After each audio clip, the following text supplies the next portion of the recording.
बोलो विष्णु भगवान की जय। तो आइए सुनते हैं कार्तिक मास के 11वें अध्याय की कथा। एक समय जब समुद्र का पुत्र जलंधर अपनी स्त्री वृंदा के सहित असुरों से सम्मानित हो सभा में बैठा हुआ था, तभी गुरु शुक्राचार्य वहां पहुंचे, जिनके तेज से सब दिशाएं प्रकाशित हो रही थीं। तब गुरु जी को आता देख करके असुरों सहित सागर पुत्र ने उठकर बड़े आदर से उन्हें प्रणाम किया। तेजस्वी गुरु जी ने सबको आशीर्वाद दिया, फिर उनको एक दिव्य आसन पर बैठाकर सब दैत्य भी यथा स्थान पर बैठ गए और सागर पुत्र ने नम्रता से यह प्रश्न किया कि हे गुरु जी, राहु का सिर किसने काटा था, आप हमें यह बताइए।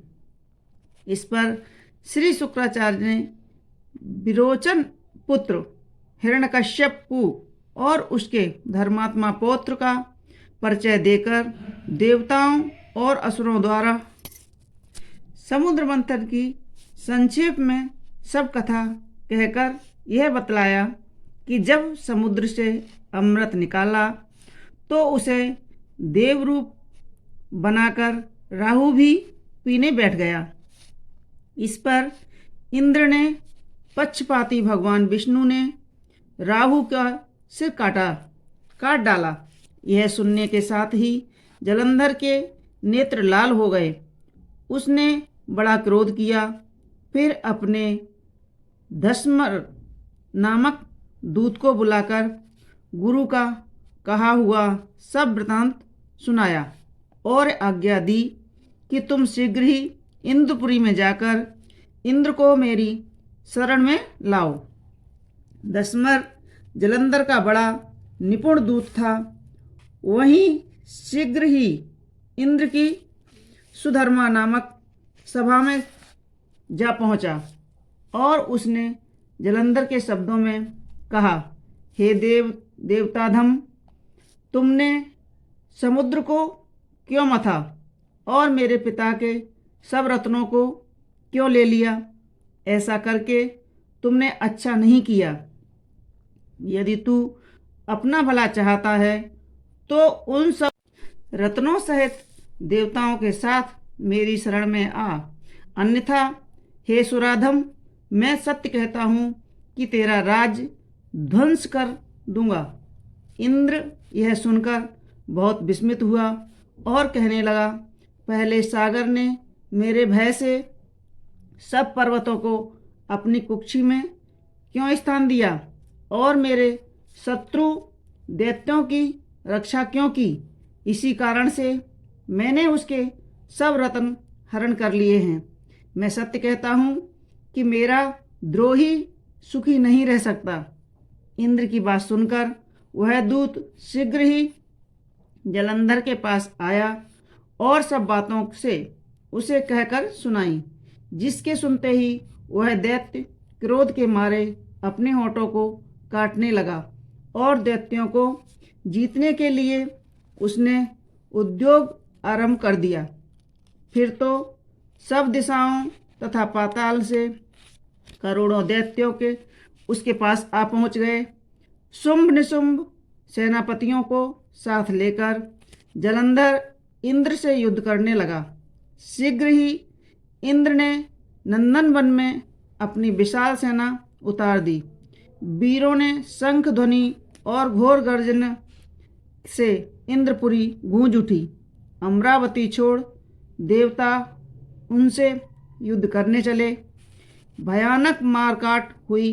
दोनों पक्षों के आश्चर्य अपने अपने मृतकों को जिलाने लगे।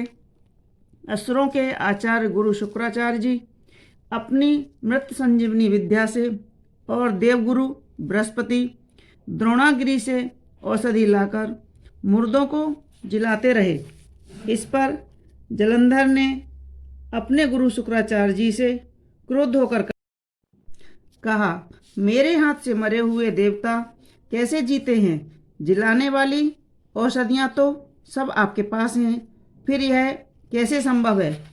इस पर शुक्राचार्य जी ने गुरुदेव जी से श्री बृहस्पति जी द्वारा द्रोणाचार्य गिरी से औषधि लाकर देवताओं के जिलाने की बात कह दी।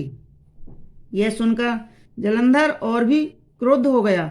श्री शुक्राचार्य जी ने कहा, क्रुद्ध क्यों होते हो? यदि शक्ति है तो द्रोणागिरी पर्वत को उखाड़कर समुद्र में फेंक दो, तब मेरे कथन की सत्यता प्रमाणित हो जाएगी।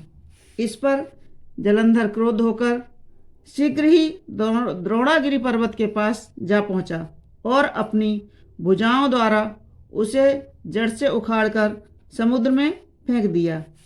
वह भगवान शंकर का तेज था, इसमें जलंधर की कोई विचित्रता नहीं। पश्चात यह सागर पुत्र युद्ध भूमि में आकर बड़े वेग से देवताओं का संहार करने लगा। जब गुरु बृहस्पति औषधि लेने के लिए द्रोणागिरी पर्वत पर पहुँचे तो द्रोणागिरी की जगह वहाँ पर उन्हें सूना मैदान मिला। तब वह भयभीत होकर देवताओं के पास आए और कहा कि युद्ध बंद कर दो, तुम लोग अब जलंधर को नहीं जीत सकोगे। पहले इंद्र ने जो भगवान शंकर का अपमान किया था, यह उसी का फल है। यह सुनकर देवता युद्ध की आशा त्याग अत्यंत ही व्याकुल हो इधर उधर भागने लगे। सिंधुसुत निर्भय होकर अमरावती में प्रविष्ट हो गया। इंद्र आदि सब देवताओं ने गुफाओं में शरण ली। बोलो विष्णु भगवान की जय। आगे की कथाएं कंटिन्यू सुनने के लिए आप हमारे वीडियो को सब्सक्राइब अवश्य करें। धन्यवाद।